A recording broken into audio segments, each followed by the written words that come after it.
तो hello everybody, તમારા બધાનું ફરીથી મારી ચેનલ ઉપર સ્વાગત છે। તો મિત્રો, આજે હું આવી ગયો છું વડલા ગામની વાડીઓની મુલાકાતે, વડલા ગામના ખેતરોની મુલાકાતે। તો હું વિડીયોની અંદર તમને આજે બતાવીશ કે વડલા ગામની અંદર જેમ મારા ગામની અંદર નુકસાન થયું તેમ વડલા ગામની અંદર બી કેટલું નુકસાન થયું તે હું તમને આજે આ વિડીયોના માધ્યમના દ્વારા જણાવીશ। તો પહેલાં આપણે શરૂઆત કરીએ વડલા ગામનો જે કુમારખાંડથી વડલા ગામ જતો જે રસ્તો છે તે રસ્તાની શું હાલત થઈ છે તેના વિશે થોડી આપણે ચર્ચા કરી લઈએ।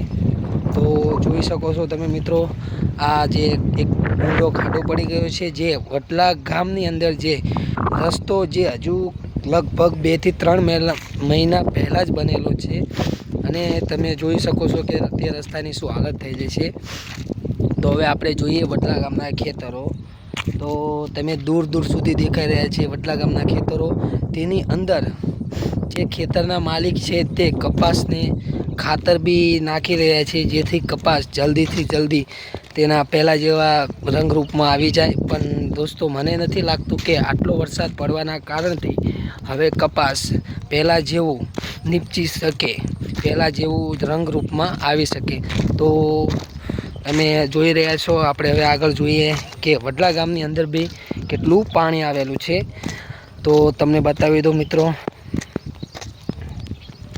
તો તમે એકવાર જોઈ લો, આ જે છે વડલા ગામનો ડેમ છે, જે ડેમની અંદર અત્યારે લગભગ વરસાદને ગયા 5 થી 6 દિવસ થઈ ગયા પછીનું આટલું પાણી છે। અને અત્યારે હવે તમે જોઈ રહ્યા છો આ વડલા ગામનું નાળું છે।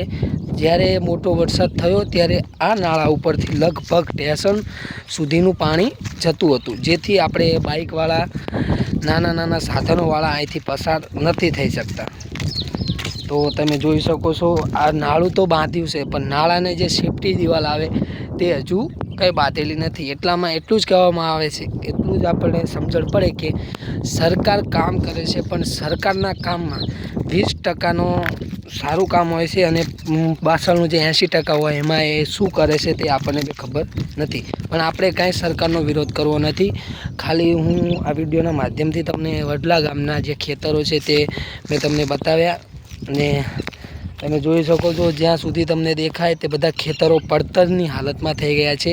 તો હું વડલા ગામને જે આપણે લખતર તાલુકો લાગે છે, તો લખતર તાલુકાની જે ગવર્મેન્ટ, જે સંસદ, જે ધારાસભ્ય છે તેમને નિવેદન કરવા માગું છું કે આ નાળાની ઉપર સેફટી દિવાલ બનાવી આપો અને જે વડલા ગામના ખેડૂતોને નુકસાન મળ્યું છે તે જલ્દીથી જલ્દી ખેડૂતોને પૂરતું વળતર આપો અને કોઈ એવું મોટું વળતર પેકેજ જાહેર કરો જેથી મારા ગામની અંદર જેમ ખેડૂતોને નુકસાન થયું છે તેમ વડલા ગામના ખેડૂતોને જે તેમની મહેનતનો, જે તેમને ખર્ચો કર્યો, જે 50,000, 80,000 કે લાખ રૂપિયા જે ખર્ચો કર્યો હોય, જે તેમનું એકર દીઠ જે વળતર મળતું હોય તે તમને સહાય મળે, વળતર પેકેજ જાહેર થાય તેવી હું લખતર પોલીસ, લખતરના જે ધારાસભ્ય છે તેમથી મારું નિવેદન છે, હું મારી અપીલ કરું છું।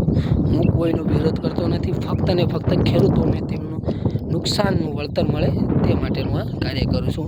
જય હિન્દ, ભારત માતા કી જય, જય કોળી સમાજ, જય દ્વારકાધીશ, જય માતાજી। તો મળીએ હવે આગલા વિડીયોમાં।